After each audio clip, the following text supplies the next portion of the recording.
Today on Inside the Issues, I speak with Mukesh Kapila on future development paradigms. Hello and welcome to this week's edition of Inside the Issues, a CG online podcast. I'm your host, David Welch, the CG Chair of Global Security at the Balsillie School of International Affairs and Professor of Political Science at the University of Waterloo. Every week we speak to a notable expert on some aspect of global governance here from the studios at the Center for International Governance Innovation in Waterloo, Ontario. And this week I'm very pleased to welcome Mukesh Kapila to CG. Mukesh Kapila is the Undersecretary General of the International Federation of Red Cross and Red Crescent Societies in Geneva, and is part of an ambitious and important project here at CG on the future development paradigms that might help guide us into the next phase of improvement of people's quality of life around the world. So welcome. It's very nice to have you with us today. Let's start a bit by talking about the background. You have a major project underway on future development paradigms, which implies that there have been past development paradigms, and I'm sure there have been many. Perhaps you could orient us a little bit. What have the understandings to date been of the nature of international development as a problem and the appropriate ways to try to address those problems? Development, or the pursuit of development, has been big business for the past century. Much of the discourse, certainly over the last 30, 40 years, has been a reductionist one, to focus on basic needs and to find technical solutions to problems. Better health, better education, addressing issues of hunger and income poverty, and trying to find models which will allow people to be able to meet their basic human needs. And that technical approach has worked pretty well in terms of progress. More babies are surviving, the world is getting richer, diseases are getting under control, the common conditions like malaria and even HIV, but of course new conditions are coming up all the time. But in the context of a changing world, we're beginning to realize that more of the same is not necessarily the right paradigm for the future. Another element of, I think, past and current approaches is that it's simply a question of economic growth. There are those who would argue that if you could just overcome poverty by more economic growth, then the world will get better. People will enjoy better standards of living, and this will address the common gaps that we see. So, in that sense, the drive for growth and each country in its industrialization, in its trade and its economic development, has all been about trying to maximize its national income and therefore the income of its citizens. So those kind of two big paradigms, the economic route to development and basically all human problems can be fixed if you find the right technical solutions and apply it on a large enough scale, have driven our efforts for the last certainly 30, 40 years. But those two understandings of development have somewhat different end goals, at least implicit end goals, right? So a focus on basic human needs implies that as long as you provide everyone with adequate food and water and primary education and so on, you've accomplished development. And we've all heard the statistics about how if the world spent what the United States spends on a single aircraft carrier task force, we could feed everybody and there would be food left over. I would imagine that people in the so-called developing world, the global south, when they think of development, don't just think in those terms. They think more in terms of the second set of goals, which is open-ended. In other words, development is a process, yes. And you haven't developed until you've accomplished a lifestyle for everyone of the kind roughly that we enjoy here in Canada. Is that fair? Yes, I think no doubt if you are living in the most extreme situations of vulnerability and poverty, perhaps in the middle of a humanitarian crisis, your basic needs are for a full stomach and basic health care and such like. But as we rise above that, and even in those circumstances, people aspire for something better. So development is not simply being treated as an object of charity, but it is about being able to realize your fuller potential, being able to be more human, if you like. So and that's been the rising aspirations of the past decade or two in particular, as opportunities have opened up and as the world itself has changed and people are no longer satisfied with just being fed and watered. Now, the various mechanisms we've tried with varying success in different places to promote development. There's foreign aid, official development assistance of certain kinds, trying to open economic flows, reduce trade barriers to allow natural economic forces to generate efficiencies and spread wealth as the world gets richer overall, and so forth and so on. Are there any other important avenues that we have not yet explored for promoting the traditional understandings of development? Yeah, I think the traditional resource transfers through foreign aid and so on have had an impact, but they've been insufficient in terms of promoting development. And in fact, if you look at the total amount of resources that go into human development, the contribution of foreign incoming aid is minuscule compared to the mobilization of domestic resources and the release of the human and social capital within countries to uplift themselves. And I think what's been missing is going beyond the welfare and subsidy approach to enabling and allowing resources to liberate and catalyze the energy and including the financial resources present within a country. And most development strategies or foreign assistance strategies, the two have been equated almost, have been all about subsidizing basically the meeting of basic needs without asking, is there a smarter way of getting the people to meet their own needs themselves? And to date, what has the dominant understanding of that smart way been? Has it simply been lowering trade barriers and promoting investment in developing areas? A lot of the focus has been on creating a fairer world in terms of where people can trade and share on an equal and just basis, and that's absolutely right. That journey is by no means complete. I mean, the various trade rounds and so on are still not concluded, and this is going to be an ongoing thing.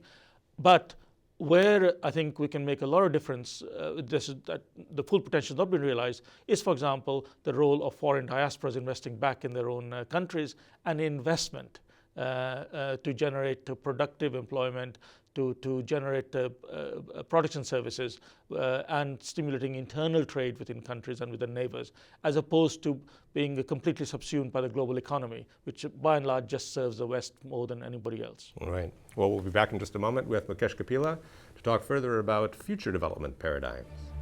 You're watching or listening to Inside the Issues, a CG Online podcast. Look for us at cgonline.org, on Facebook, on Twitter, and on YouTube. Welcome back. Let's talk a bit more about the project that you're involved in now, which is specifically on new development paradigms. Now, 2015 is the target date for the achievement of the Millennium Development Goals. Very ambitious set of objectives and for a number of different categories. I think most people would agree that we will not meet all of the Millennium Development Goals, but we will have met enough to be encouraged, at least by the idea of setting out ambitious longer-term objectives. One of the things I think people are not happy about is, in general, official development assistance. Certainly it's becoming a harder sell in wealthy countries. It's one of the easiest things for governments to cut in times of budgetary constraint, and there's a sense that the funds that are being used for ODA are not necessarily being well used. What's your view of that? Certainly, overseas official development assistance is a controversial area. My view, having been for many years in government, I was in the Department of International Development, which is the official development cooperation ministry of the British government, and giving out a lot of aid, and now being at the other end receiving aid, leads me to the firm conclusion that official development assistance is important in certain limited circumstances, and if applied strategically to address common good issues and particular bottlenecks, it can be an important motor for progress. Where development strategies are dependent largely on being subsidized by ODA, then I think they create dependency and absolve local leaders, national leaders in developing countries from their own responsibility to lead the development of their own peoples. Secondly, the whole ODA business has generated a huge machinery, a huge architecture, a huge business that has to some extent become self-serving.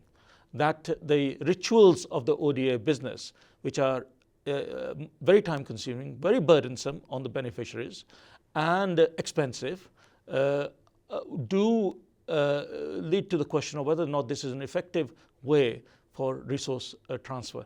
Thirdly, carelessly applied ODA does lead to does give perverse signals, and the rise of corruption, the lack of accountability, the channeling of ODA through elites who are not accountable in their own contexts leads to distortions where actually ODA can make matters worse, however well-intentioned it might have been in the first place.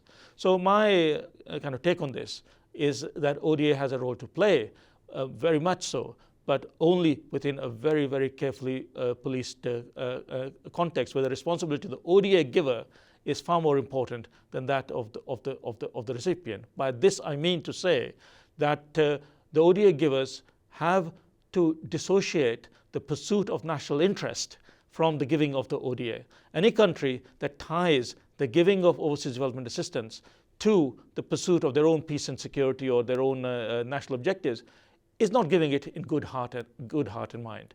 It is not to say that taxpayers don't have a right to get some benefit from the ODA they give through their governments to foreign governments, but that conditional ODA, if you might say so, is not in the spirit of giving a hand up, not a handout to the most vulnerable and miserable people that you would like to help. And is there any merit to the conservative criticism of ODA that it generates a culture of dependency and that it actually stifles innovation and creativity and self-help in recipient countries?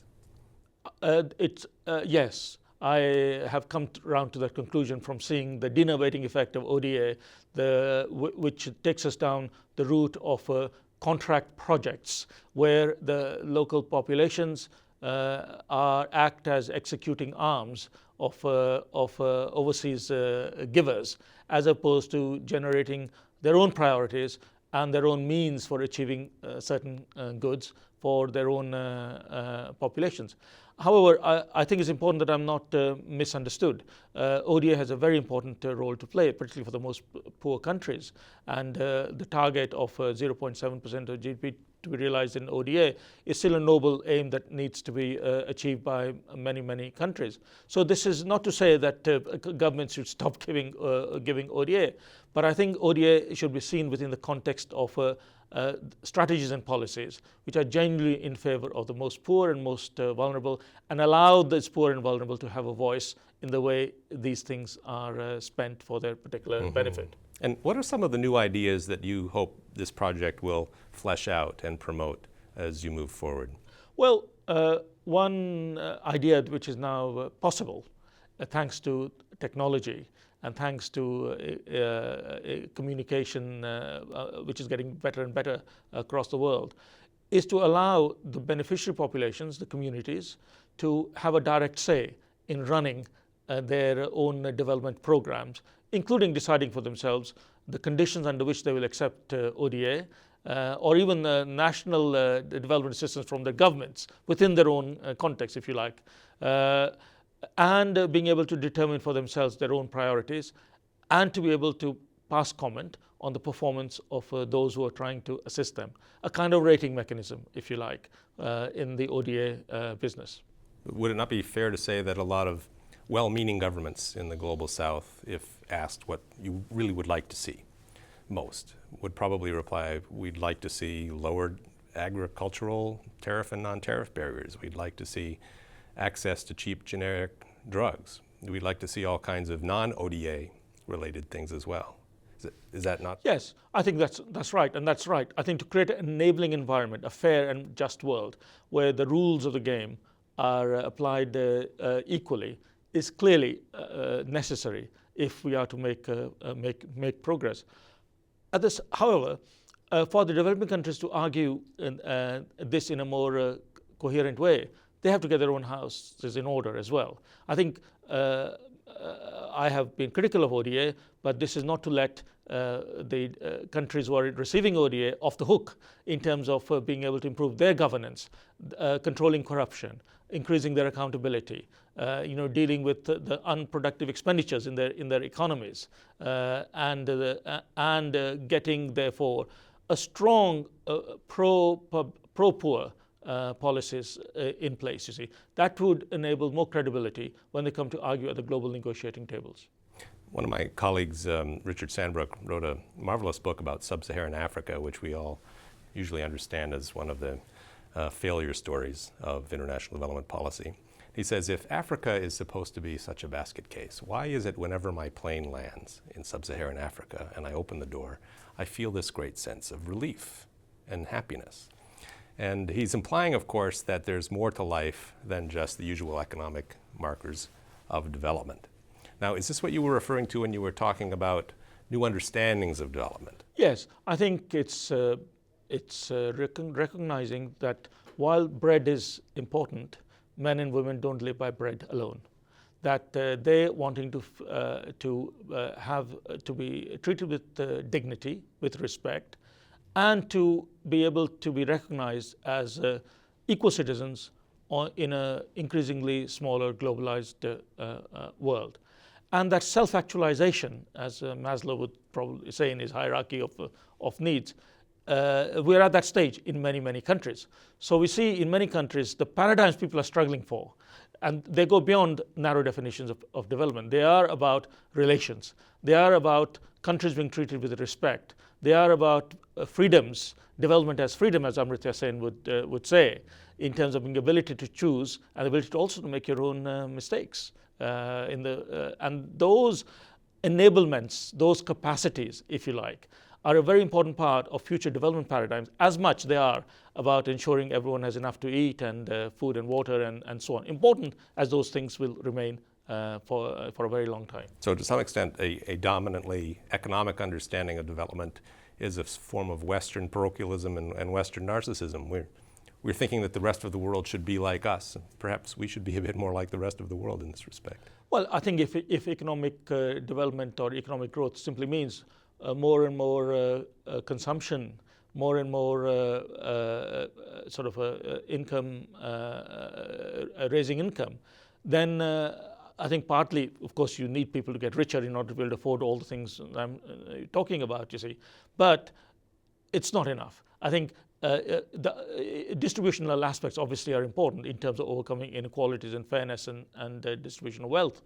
We see that in developed countries. Here in Canada, despite the wealth that you enjoy, you have a lot of economic disparities, including the way your Indigenous people are treated. It is not for lack of investment in the Indigenous Canadians. It is, despite the money that might be invested, for example, in the poorest communities in Canada, as in Britain, my country, of adoption, or in India, my country of birth, where I think huge economic progress is being made. You realize that just creating wealth is necessary but insufficient condition for actually generating genuine and sustainable human development. Well, let's follow that up in a moment. We'll be back with Mukesh Kapila. You're watching or listening to Inside the Issues, a CG Online podcast. Look for us at cgonline.org, on Facebook, on Twitter, and on YouTube. Welcome back. Let me ask you where in the world has done best under the old paradigms? Is there any place we could, like one or two or three places where we could point to and say they understood development in a sound way and actually managed to accomplish meaningful development as you would like to understand it? Any success stories out there that we can learn from? Oh, I think there are a lot of success stories out there, and I think it's important for people to understand that good leadership, good institutions, strong policies, and investment can actually help solve problems. We see, I think in a global sense, we see the reduction of disease burdens around the world. We see more and more children in school. We see people lifting themselves out of poverty by the tens of millions in India and China and so on. Maybe I can talk a little bit about Korea, for example. I think at the end of the war and the Korean ceasefire, the country is devastated, and while the country is still partitioned, at least South Korea has achieved a degree of development through extraordinary efforts, both with the support of its partners who invested in it, as well as a strong vision and leadership within the country itself. However, the key question mark for countries like South Korea, which have been held up as a model, is sustainability. So now we see, unfortunately, in South Korea, which continues to enjoy strong economic progress and I think a socially coherent society with a lot of social capital, rising problems.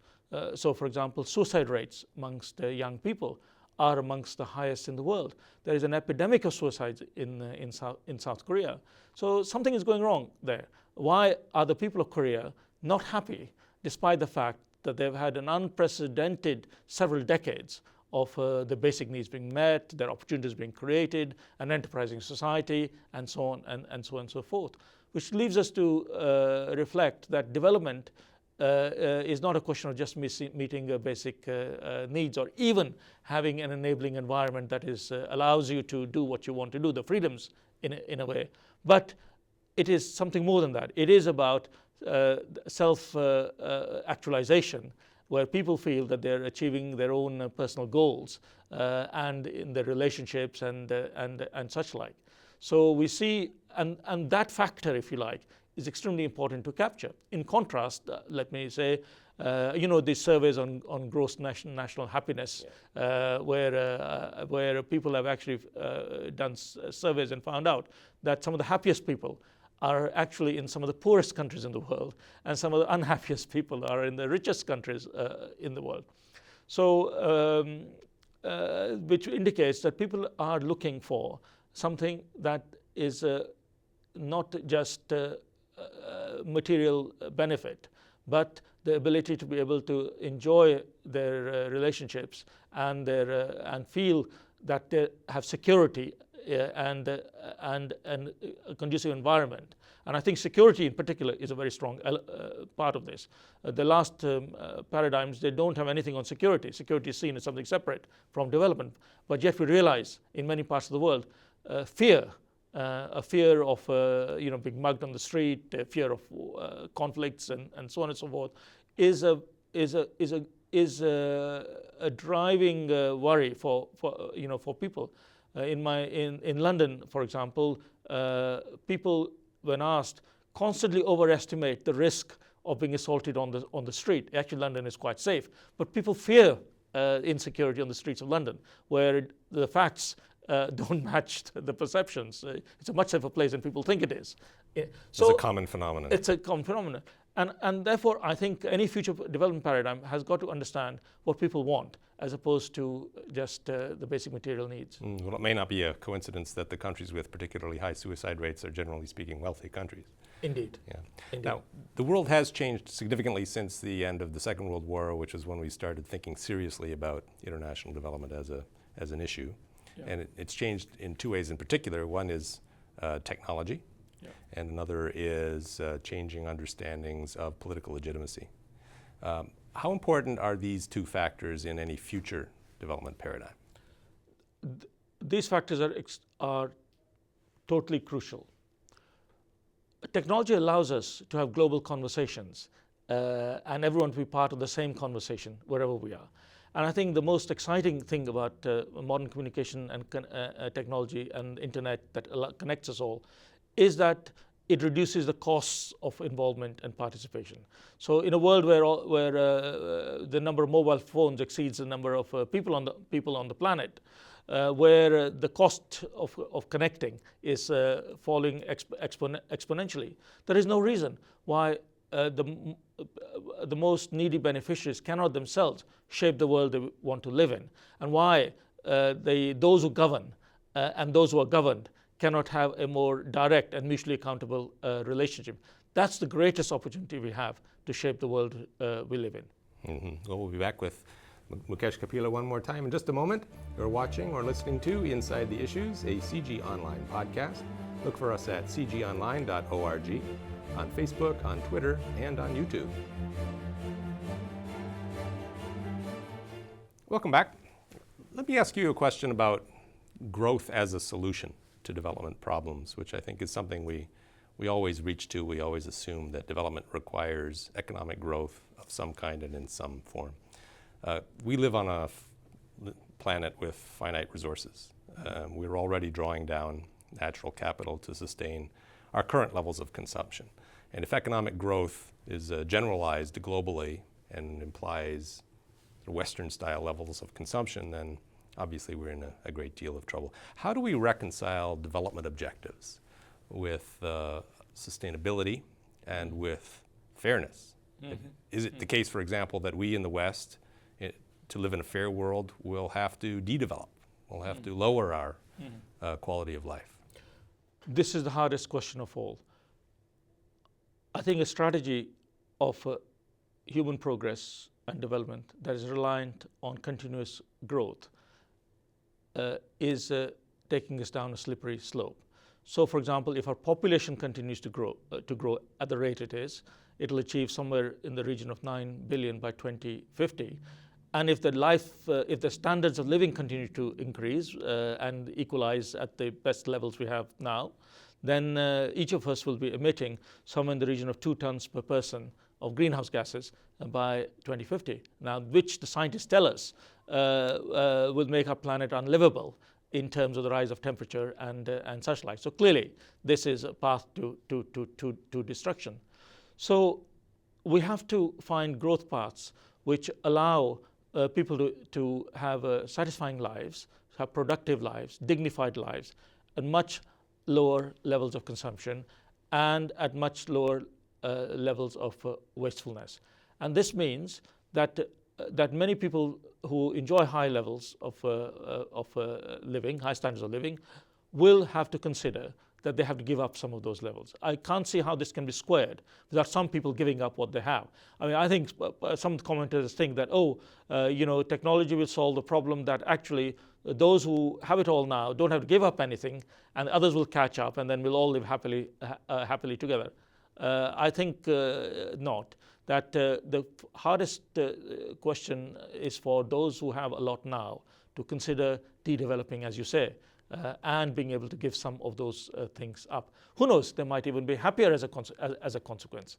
And then for those who have not much now but need to grow, including economically, they have to take on the responsibility of growing responsibly. So just and there are those who say, oh, well, we didn't cause the world's problems, and why are we being held back? When we reach your standard of living, then we will talk about climate change, we will talk about sustainable patterns of living, and so on. Well, again, that kind of approach is going to take us all over the cliff, you see. So the growth patterns of the future have got to be more mutually responsible. What that means is that we have to find the latest in technology to be able to communicate and travel less, and we have to find better ways and healthier ways of living, and that we have to find some way of pricing externalities, so that things that we don't value now, the air we breathe, the water we drink, the aeroplanes, the greenhouse gases we emit, which are not properly costed. If you could cost them better, if you could value them better, and feed and build that into our new economics model, then maybe we might provide the incentives which allow behavior change to take place, you see. And by the way, I think, in my experience, the poorest people in the world are amongst the smartest people in the world, because they have to be in order to survive. They're ingenious and resourceful. They're really ingenious and resourceful. Given the right incentives, you may find, and given the fairness and some equal respect, you see, you may find some most extraordinary solutions coming out, which will not just lift them up, but also save our planet. Now, one other avenue, of course, is to work on the other side of the issue, which is the population. What part of population policy must be part of a long-term, non-myopic development strategy? Should we, in fact, be talking about consciously soft landing populations, shrinking the human footprint? Fortunately, this is happening in that population growth rates are falling the world over, including the poorest countries. As knowledge increases, as access to reproductive health technologies increase, and people can make choices, particularly as women are educated. And as you know, female education is possibly the strongest and best and most cost-effective contraceptive of all, really. Now, I think the population debate has, however, to be treated fairly.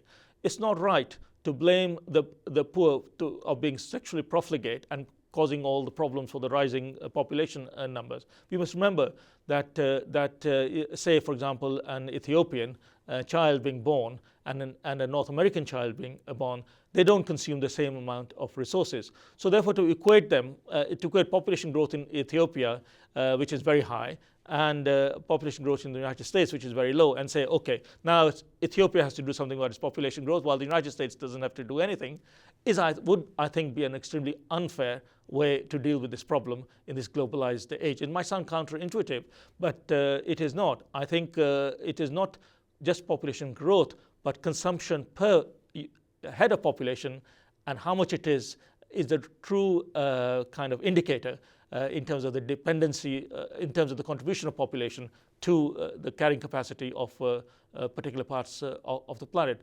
Now, if you can find a way of putting the population factor into a more equitable equation, which is not blaming those who are producing a lot of children at the moment in poor countries, and provide more choices to them so that they continue to go down the reduction in reproductive fertility rates, which is happening, then I think we have a more constructive conclusion down the line. Mm-hmm. Well, it seems to me that some of the most interesting countries to study then would be countries that are actually now facing declining populations. Indeed. Japan, for example. The whole of Europe, and one of the reasons why, for example, United States, North America, taken overall, including Canada, will remain a dominant economic force and overtake Europe even more in the future is because of the young population base in North America compared to in Europe.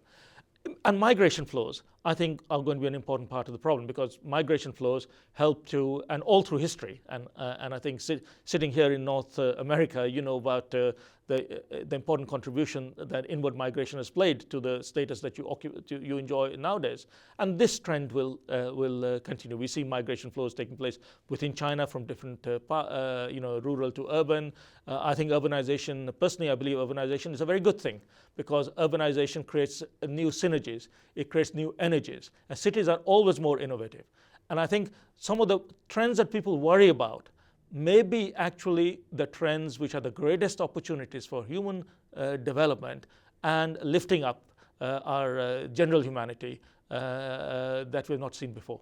One last question for you. How much of this going into the future do you understand as a global governance problem, and how much do you understand it as country-specific or regional-specific governance problems? It's a very important global governance problem, but global governance should not be interpreted as some kind of global one-size-fits-all or a central direction or a central dictatorship. It's a global governance problem in that the decisions made in one part of the world affect another part of the world, and therefore all those in positions of governance have a responsibility to look at the implications of their decisions for others. In that sense, we are part of one global governance arrangement. However, we are also at the same time in a world which is increasingly decentralizing and people are more and more empowered at the community level. We see people wanting to make decisions for themselves locally rather than being told what to do from a faraway place. And squaring this global governance with local responsibility or global responsibility with local governance is, I think, one of the greatest challenges for those who are innovating new forms of governance which will be necessary if we are to move forward. It requires combining a communitarian sensitivity with a communitarian sensibility, doesn't it? Absolutely. Yeah. Well, thank you very much for coming in today. It's been very instructive. And thank you to our audience for joining us. Please join us again next week for another edition of Inside the Issues, a CG Online podcast.